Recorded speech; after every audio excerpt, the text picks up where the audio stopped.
Halo Sobat ATR BPN. Sobat, pernah kepikiran gak sih kalau kalian tuh bisa akses informasi layanan pertanahan dalam satu genggaman? Semua urusan jadi mudah dan gampang. Nah, kalian penasaran gak sih gimana caranya?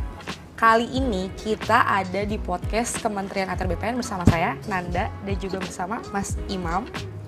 Dari Pusdatin ya Mas? Pusdatin. Halo Sobat. Kali ini kita mau bahas salah satu aplikasi Gong untuk mempermudah masyarakat dalam mengakses informasi terkait layanan-layanan apa aja yang ada di Kementerian BPN. Betul, Mbak. Aplikasi apa Mas namanya Mas? Namanya aplikasi Sentuh Tanahku. Nah, aplikasi Sentuh Tanahku. Ya. Mungkin beberapa sobat yang ada di rumah udah pernah denger ya aplikasi Sentuh Tanahku itu apa ya? Dan kegunaannya itu apa? Nah, sekarang kita pengen gali lebih dalam nih, sebenarnya aplikasi Sentuh Tanahku tuh apa gitu Mas? Silakan Mas Imam dijawab. Mungkin bisa perkenalan diri sedikit ya Mas. Oke. Halo Mbak Nanda, halo Sobat ATR BPN. Kenalin, aku Imam Nur Hidayat, Pranata Komputer Ahli Pertama dari Pusdatin, Kementerian ATR BPN. Jadi di Pusdatin ini saya di bidang inovasi dan pengembangan sistem informasi, di mana bidang ini bertanggung jawab untuk mengelola dan mengembangkan aplikasi-aplikasi guna mendukung layanan pertanahan Mbak Nanda. Jadi salah satunya itu ya Sentuh Tanahku yang akan kita bahas kali ini. Jadi Sentuh Tanahku ini aplikasi resmi dari Kementerian ATR BPN yang bertujuan untuk memberikan akses kepada masyarakat untuk mendapatkan informasi dan layanan pertanahan secara digital. Jadi untuk sejarahnya ini Sentuh Tanahku ini sudah dikembangkan dari tahun 2017 Mbak Nanda. Jadi dari 2017 sampai sekarang masih terus dikembangkan. Dan tentunya ada banyak sekali fitur ya yang di aplikasi Sentuh Tanahku ini yang bisa Mbak Nanda atau teman-teman sekalian gunakan. Di antaranya Mbak Nanda bisa cari bidang, misalnya Mbak Nanda punya sertifikat. Mbak Nanda bisa mengecek tuh apakah bidangnya sudah dipetakan atau belum. Lalu bentuknya seperti apa, lokasinya di mana. Itu Mbak Nanda bisa ngecek di Sentuh Tanahku. Lalu kalau Mbak Nanda juga atau teman-teman punya berkas di kantor pertanahan, itu juga bisa kita cek posisi berkasnya, status berkasnya, itu bisa kita lacak dari Sentuh Tanahku. Lalu ada juga fitur-fitur lainnya seperti antrian online, kita juga bisa mengecek keaslian sertifikat elektronik melalui Sentuh Tanahku, dan kita juga bisa melihat daftar sertifikat yang kita punya. Kalau kita punya sertifikat tanah ya, nanti kita bisa mengecek dari Sentuh Tanahku. Seperti itu, Pak Nanda. Sebenarnya kalau yang dijelasin sama Mas Imam tadi tuh Sentuh Tanahku tuh bener-bener gong banget ya buat masyarakat. Kalau misalnya awam banget terkait informasi-informasi pertanahan, karena kita tuh sebenarnya punya 60 lebih layanan pertanahan, dan itu tuh di 60 lebih layanan pertanahan itu kan ada persyaratan, terus tarif yang harus dikeluarkan dalam menggunakan layanan itu. Dan di Sentuh Tanahku ternyata ada fitur itu ya Mas, kita buat tahu. Ada salah satunya. Jadi namanya itu fitur info layanan. Jadi di info layanan ini kita bisa tahu nih layanan-layanan apa aja yang ada di BPN, terus kita juga bisa tahu persyaratannya apa aja kalau kita ingin mendaftarkan layanan tersebut. Bahkan kita bisa melakukan perhitungan simulasi biaya. Jadi misalnya saya mau jual beli tanah, nah itu saya bisa mengecek tuh estimasi biayanya. Jadi nanti saya tinggal masukkan luas tanah saya, lalu nanti secara otomatis by system itu akan menghitungkan perkiraan biayanya. Nah, terus masyarakat kalau misalnya mau ngurus pertanahan, itu tuh dikhawatirkan harus bolak-balik, apalagi untuk beberapa masyarakat yang dia tinggalnya tuh di daerah-daerah yang terpencil. Misalnya dari rumahnya dan ke kantor pertanahan tuh jauh lokasinya. Cuman untuk nanya misalnya berkas apa aja yang saya harus bawa, terus berapa uang yang harus saya siapkan gitu. Itu ternyata kalau masyarakat punya aplikasi Sentuh Tanahku itu bisa mempermudah banget ya Mas? Bisa banget Mbak Nanda, ya. Terutama mungkin untuk teman-teman kita di daerah timur ya, yang lokasinya dari rumah ke kantor pertanahan itu sangat jauh sekali ya. Jadi dengan adanya Sentuh Tanahku ini, teman-teman sudah bisa tahu tuh persyaratan berkasnya apa saja yang dibutuhkan dan kira-kira biayanya berapa. Berarti teman-teman yang ada di wilayah timur atau wilayah-wilayah yang emang akses terhadap informasi ke kantornya itu jauh, itu bisa banget gunain Sentuh Tanahku sebagai referensi gitu untuk informasi layanan pertanahan kan Betul, Mas. Mananda. Soalnya dari fitur-fiturnya emang ternyata banyak banget ya Banyak Mas. sekali dan terus-menerus kita kembangkan sampai saat ini. Kalau misalnya ada juga beberapa masyarakat yang kepo juga Mas, bisa nggak sih saya tuh ngecek sertifikat tanah saya melalui aplikasi Sentuh Tanahku? Bisa banget, Mananda. Itu caranya gimana tuh Mas? Jadi untuk mengecek sertifikat tanah yang kita punya nih, itu ada namanya menu sertifikatku. Nah, menu ini bisa kita akses kalau kita sudah punya akun Sentuh Tanahku dan akun tersebut sudah diverifikasi, Mbak Nanda. Jadi wajib diverifikasi ya. Jadi nanti konsepnya itu data NIK kita sebagai pemilik akun Sentuh akan dipadankan dengan data pemilik sertifikat. Apabila match, maka akan muncul semua list sertifikat yang kita punya.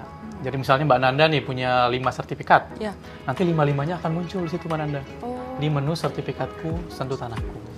Gimana cara melakukan verifikasi akun Sentuhnya itu Mas? Nah, untuk verifikasi akun Sentuh ini ya Mbak Nanda dan teman-teman, itu ada 2 cara ya. Jadi yang pertama, itu bisa langsung melalui aplikasi Sentuh Tanahku.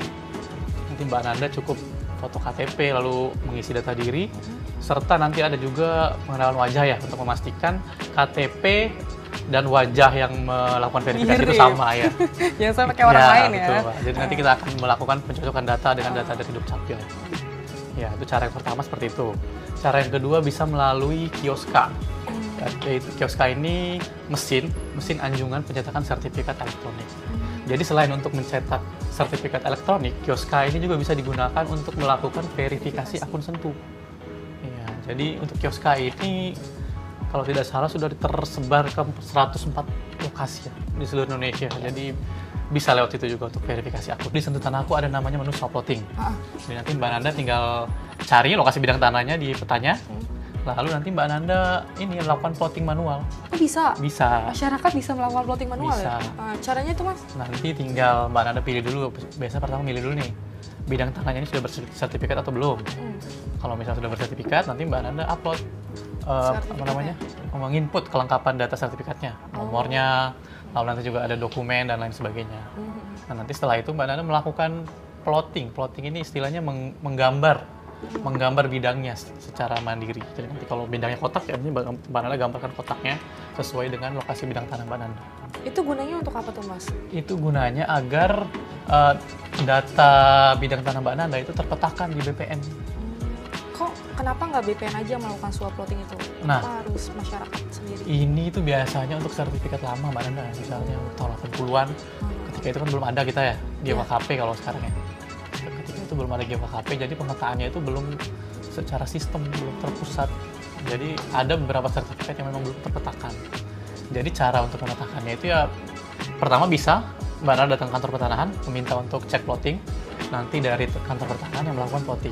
Atau bisa Mbak Nanda sendiri nih yang melakukan swap plotting melalui aplikasi Sentuh Tanahku tadi. Tapi nanti itu akan diverifikasi lagi oleh teman-teman di kantor pertanahan. Pertanyaan aku, apakah bisa diverifikasi lagi? Karena kan pasti akan bersinggungan sama tetangga yang berbatasan. Misalnya harus diverifikasi. Kok jadi berkurang luasan plottingannya atau bertambah, itu kan bisa kemungkinan. Berarti nanti setelah masyarakat bikin plottingan sendiri, itu diverifikasi lagi kan? Sesuai sama keadaan real di lapangannya kan Mas? Nggak mungkin main di plot-plot aja, bisa-bisa banyak masyarakat yang lebih-lebihin luasan yang realnya kan? Nah Mas, kalau misalnya kita nih butuh mitra Mas, terkait layanan pertanahan kita nih, itu tuh mau cari tahu itu lewat Sentuh Tanahku bisa juga mitra-mitra itu? Kalau daftar mitra itu ada namanya menu mitra kerja. Jadi misalnya Mbak Nanda baru pindah nih misalnya ke Aceh Timur misalnya. Jauh ya Mas? Iya, ke Aceh Timur. Terus Mbak Nanda mau jual beli tanah misalnya di situ kan.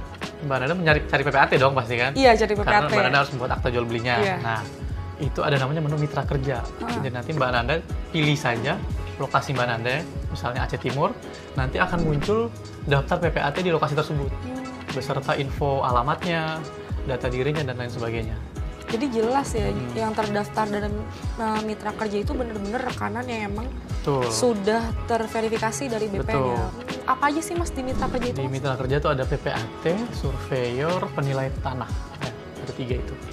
Nah itu udah mudah banget dong. Berarti masyarakat udah dikasih akses yang cukup transparan dan mudah gitu di era digital sekarang. Kalau misalnya buat kita-kita nih yang pengen ngurus layanan pertanahan, tapi kita tuh sibuk gitu. Sibuk untuk ngatur jadwal, kayak kapan harus ke Kanta, hari apa ya, jam berapa ya. Terus takut kalau misalnya Kanta tuh antriannya panjang. Itu ada fitur nggak sih di Sentuh Tanahku yang bisa mempermudah masyarakat? Oke, jadi ada yang namanya antrian online, Mbak Nanda. Jadi antrian online ini itu sudah diterapkan hampir di semua kantor pertanahan kalau untuk sekarang. Oh, iya? Jadi kalau Mbak Nanda kantor pertanahan ingin mengurus berkas pertanahan dan lain sebagainya, itu harus mengambil yang namanya antrian online. Nah, cara mengambilnya ada dua, Mbak Nanda. Pertama itu bisa langsung ke kantor pertanahan, itu ada namanya Android POS. Jadi Mbak Nanda langsung datang ke kantor pertanahan, mengambil antrian di situ juga. Lalu cara kedua melalui Sentuh Tanahku. Jadi Mbak Nanda bisa mengambil antrian melalui aplikasi Sentuh Tanahku. Nah, kelebihannya apa? Kelebihannya kalau kita mengambil antrian dengan Sentuh Tanahku, itu kita bisa mengambil antrian jauh-jauh hari, Mbak Nanda. Jadi misalkan saya mau ke Kantah Bekasi misalnya minggu depan, itu dari hari ini saya sudah bisa mengambil antriannya. Dan juga kelebihannya lagi, Mbak Nanda nih, kalau kita ambil antrian dari Sentuh Tanahku, itu kita bisa mendapatkan notifikasi.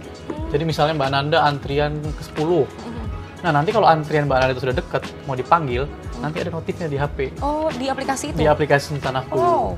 Antrian Keren. Anda sebentar lagi akan dipanggil, seperti itu. Jadi bisa ditinggal makan ketoprak Bisa, dulu jadi ya? misalnya kalau antrian Mbak Nanda nomor 100 nih, misalnya nih, masih lama dipanggilnya nih. Masih lama. Ya udah, Mbak Nanda ngopi dulu kemana Ngopi gitu dulu, kan. nongki dulu. Nongki Ntar dulu. kalau udah deket baru kita Udah deket, baru nunggu di kantor. Itu sebenarnya mengurangi jumlah antrian ya Mas di Kanta ya? Iya, mengatur antrian sih, Iya. mengatur jumlah antrian berlebih tertib. Pernah juga ngubek-ngubek aplikasi Sentuh Tanahku, kepo sama dua fitur ini sebenarnya. Karena dua fitur ini salah satu fitur yang masyarakat tuh bisa banget tahu tentang tanahnya dia sama berkasnya dia juga. Fitur cari berkas dan juga cari bidang ya Mas. Nah, Kalau bisa dijelasin nggak Mas fitur ini tuh? kalau berkasnya dia, tanahnya dia, ini berarti kayaknya lebih cocok ke fitur yang namanya berkasku.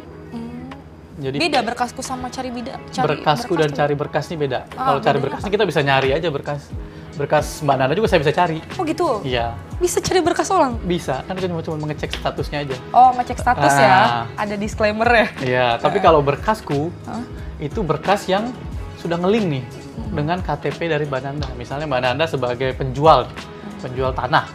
Nah, nanti di berkasku itu akan muncul. Atau misalnya Mbak Nanda beli tanah nih misalnya, daftarkan ke BPN. Nah, nanti di berkasku itu akan muncul berkas Mbak Nanda. Di mana Mbak Nanda sebagai pemberi kuasa misalnya. Iya, iya. Ya. Nanti akan muncul di situ. Mbak Nanda juga bisa ngecek status berkasnya, posisinya di mana, itu bisa dicek melalui Sentuh Tanah ini. Kalau misalnya aku punya sertifikat tanah elektronik, terus Mas mau lihat sertifikat aku tuh bisa lewat aplikasi Sentuh Tanahku? Itu ada fiturnya, Mbak. Oh, Jadi ada namanya itu bagikan sertifikat elektronik. Jadi kita bisa memberikan akses sementara untuk pengguna Sentuh lain untuk melihat sertifikat kita. Itu gunanya untuk apa? Misalnya nih Mbak Nanda mau jual tanah. Nah, terus kan si pembelinya, calon pembeli ini mau ngelihat nih sertifikat elektroniknya Mbak Nanda. Nah, itu Mbak Nanda bisa membagikan aksesnya.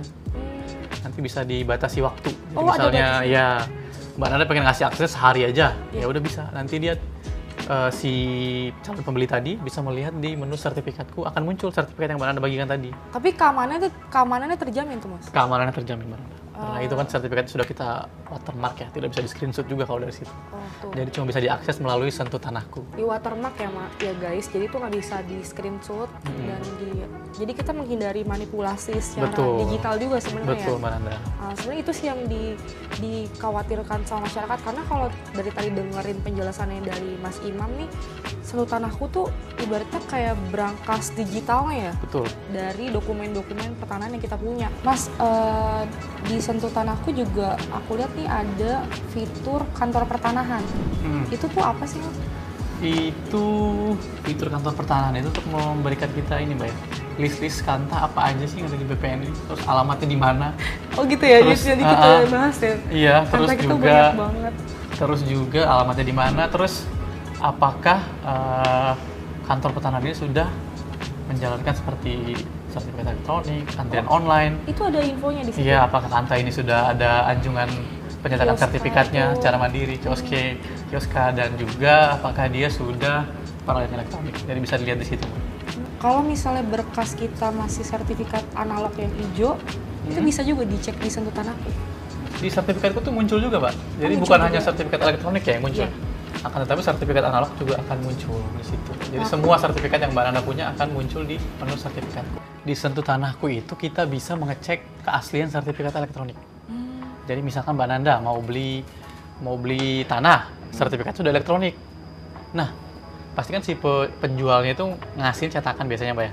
Salinan Yang resminya itu, ya. salinan resmi sertifikat elektronik. Nah, gimana Mbak Nanda mengecek, memastikan bahwa sertifikat salinan sertifikatnya ini asli?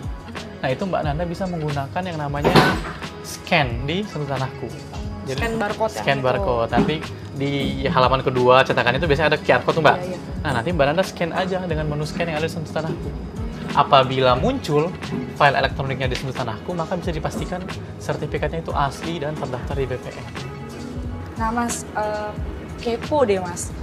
Berapa sih sekarang rating Sentuh Tanahku aplikasi ini di Google Play Store? Ratingnya terakhir saya cek ya Mbak Nanda ya, tadi pagi itu 4,8. 4,8? 4,8 dan ini sudah naik banget ya sebenarnya. Dulu itu pernah 3 komaan, tapi sekarang sudah, alhamdulillah ya sudah 4,8 ratingnya. Ini cukup tinggi ya sebenarnya. Itu salah satu pencapaian juga nggak Salah buat satu Mas sebagai pencapaian. pengembang aplikasi? Betul Mbak. Nah, karena mungkin dari pimpinan kami juga ya, Pak Kampus itu sangat concern ya dengan masukan-masukan atau kritik-kritik masyarakat terhadap aplikasi ini. Jadi begitu ada masukan atau saran kritik itu langsung ditindaklanjuti biasanya. Iya, jadi mungkin bisa kita lihat ya hasilnya dari rating Sentuh Tanahku yang semakin hari semakin membaik. Kalau boleh tahu apa sih respon dari masyarakat terkait tadi kritikan atau saran dalam aplikasi itu Mas? Sejauh ini apa yang Apa mereka itu? komentarkan? Ya mungkin kendala-kendala ya biasanya Iya. yang di Google Play Store itu kendala-kendala misalnya lambat atau error dan lain sebagainya. Dan itu bisa langsung ditindaklanjuti, Mbak. Langsung ditindaklanjuti, langsung kita perbaiki error-error. Cepat ya itu prosesnya. Iya, karena dipantau terus. Kalau dari rating 3 komaan sekarang jadi 4,8 itu termasuk tinggi Mas. Tinggi Itu kan, berarti 4,8 dari 5 kan? Iya, berarti kan itu kan ngegambarin kalau misalnya Sentuh Tanahku ini jadi meningkatkan kepercayaan masyarakat kan Betul. aplikasinya. Dari yang masyarakat mungkin apa nih bertanya-tanya sama aplikasi ini terus udah menggunakan dan tetap menggunakan sampai akhirnya dia memberikan penilaian dengan ratingnya tinggi kan berarti salah satu indikator keberhasilannya Betul. luas ya Mas dan Iya. teman-teman dari Pusdatin gitu ya Mas ya. Nah apa aja sih yang pengen dikembangin lagi Mas? Mungkin kan pasti terus perkembangan zaman ngikutin kebutuhan masyarakat juga gitu. Iya. Ada rencana pengembangan dari aplikasi ini gitu? Kalau sekarang sih yang pasti kita fokusnya ke ini, Mbak ya, memperbaiki mungkin dari segi tampilannya, terus dari juga memperbaiki bug-bugnya kalau ada. Lalu mungkin ada pengembangan berikutnya. Sekarang sih kita lagi ingin mengembangkan yang namanya chatbot, Pak. Jadi Chatbot? Jadi chatbot ini Kayak ChatGPT gitu ya? Iya, based on AI. Jadi, ya, jadi nanti kalau Mbak Nanda punya pertanyaan misalnya seputar Sentuh Tanahku atau layanan pertanahan, Wah, itu bisa ditanyakan saja ke chatbot. itu keren sih. Iya, itu ke depannya Mbak. Oh, ke depannya Sedang di dikembangkan. aplikasi itu. Di aplikasi itu, misalnya Mbak Nanda pengen apa ya, jual beli tanah misalnya, terus Mbak Nanda tanyakan aja dari situ sarannya apa aja, Iya. Jadi bisa lebih cepat sih biayanya berapa, sebenarnya. iya. Iya. Kenapa sih masyarakat tuh harus download aplikasi Sentuh Tanahku? Oke, ya. biar masyarakat tuh ayo download. Iya. Jadi kenapa sih kita harus download Sentuh Tanahku, Mbak Nanda? Iya. Nah ini kan apalagi di era sertifikat elektronik seperti sekarang ini, Sentuh Tanahku ini wajib sekali kita miliki apalagi kalau kita punya sertifikat tanah elektronik. Apalagi kalau punya aset. Iya, apalagi punya aset tanah. Misalnya Mbak Nanda punya 10 sertifikat elektronik. Nah, itu Mbak Nanda wajib tuh punya aplikasi Sentuh Tanahku. Karena di situ Mbak Nanda bisa monitor. Oh iya benar. Bisa monitor sertifikat yang Mbak Nanda punya. Mbak Nanda juga bisa apa ya? Bisa mendapat informasi-informasi lah mengenai misalnya bidang tanah Mbak Nanda. Di situ Mbak Nanda bisa juga apa ya, mengecek, bahkan Mbak Nanda bisa mengecek rute nih dari bidang tanah Mbak Nanda, lokasinya, ngecek rute lokasi ke bidang tanah Mbak Nanda. Jadi di menu sertifikatku tadi kan ada bidangnya tuh, nanti akan muncul bidang tanahnya Mbak Nanda. Kalau diklik nanti akan muncul bidang tanahnya. Nah, dari bidang tanah ini saya bisa ngecek lokasi rute dari lokasi saya ke bidang tanah tersebut, kayak Google Maps lah. Iya. Ya, jadi misalnya Mbak Nanda beli tanah atau ngapain itu bisa mengecek rutenya dari situ. Seperti itu. Dan Sentuh Tanahku ini yang perlu diperhatikan ya, Bapak Ibu semua ya. Sentuh Tanahku ini hanya tersedia dalam platform mobile ya, hanya di Android dan iOS. Soalnya kemarin ada yang membuat Sentuh Tanahku dalam versi web. Oh iya. Iya, sentuhtanahku.id kalau nggak salah. Bukan keluaran kita. Bukan keluaran dari kita. Itu hoax ya, guys? Ya, kami dari Kementerian BPN hanya mengeluarkan Sentuh Tanahku itu dalam bentuk mobile, format mobile. Kalau ada yang mengatasnamakan Sentuh Tanahku dalam website itu kita pastikan hoax. Bisa dipastikan fraud ya, atau penipuan itu. Bertujuan untuk phishing atau mencuri data diri dari Bapak Ibu. Jadi masyarakat tuh udah nggak perlu banyak effort lagi dan bingung lagi kalau misalnya gimana ya cara harus bikin sertifikat elektronik, terus mau cek sertifikat elektronik kita asli apa enggak, terus mau plot bidang kayak gimana, Betul. terus mau cari berkas kayak gimana, terus mau cari daftar PPAT gimana, itu bisa banget akses di Sentuh Tanahku. Sentuh Tanahku ternyata benar-benar berikan kemudahan buat masyarakat dalam urusan pertanahan. Itu ya Mas. Betul, ya? Pak Nanda. Nah, kayaknya nggak perlu worry lagi deh buat masyarakat dan mikir-mikir lagi untuk nggak download. Betul. Harus download. Apalagi kalau kita punya sertifikat. Iya, Sertifikat. kalau punya aset tuh harus download. Iya. Tadi Mas Imam juga bilang kalau di Sentuh Tanahku kita juga bisa monitoring aset kita. Betul. Dan kita tunggu ya Mas fitur-fitur terbarunya termasuk Siap. chatbot itu. Siap, Pak Nanda. Sekiranya kayaknya di era digital sekarang, apalagi era chat GPT, AI itu bener-bener bisa ngemudahin masyarakat banget. Karena kan sekarang informasi tuh semakin cepat dan pesat ya, dan dituntutnya tuh bisa lebih masif dalam pemberian informasi. Oke teman-teman, jadi segitu dulu nih ya, kita ngebedah aplikasi Sentuh Tanahku bersama dengan Mas Imam. Kayaknya udah cukup ya buat teman-teman paham dan tahu Sentuh Tanahku ini apa aja fitur-fiturnya dan kenapa sobat-sobat tuh harus banget download, nggak usah pikir-pikir lagi. Sentuh Tanahku itu benar-benar salah satu aplikasi yang memberikan transparan dan juga informatif kepada masyarakat yang emang nggak cuma punya aset ya, emang pengen ngurus pertanahan, layanan pertanahan itu nggak perlu datang ke kantor pertanahan. Itu sih ya teman-teman. Oke, untuk masyarakat Indonesia, untuk teman-teman ya, jangan lupa untuk download aplikasi Sentuh Tanahku karena di aplikasi ini banyak sekali fitur-fitur yang teman-teman bisa gunakan dan tentunya bermanfaat ya untuk pengurusan layanan pertanahan. Oke. Sekian dulu podcast dari kita. Ya, pesan kita cuma satu, jangan lupa download aplikasi Sentuh Tanahku dan juga jangan lupa ya beli rating yang tertinggi buat aplikasi kita. Oke? Ya, kita ketemu lagi di podcast selanjutnya. Sampai jumpa, saya Nanda dan Mas Imam. Pamit undur diri.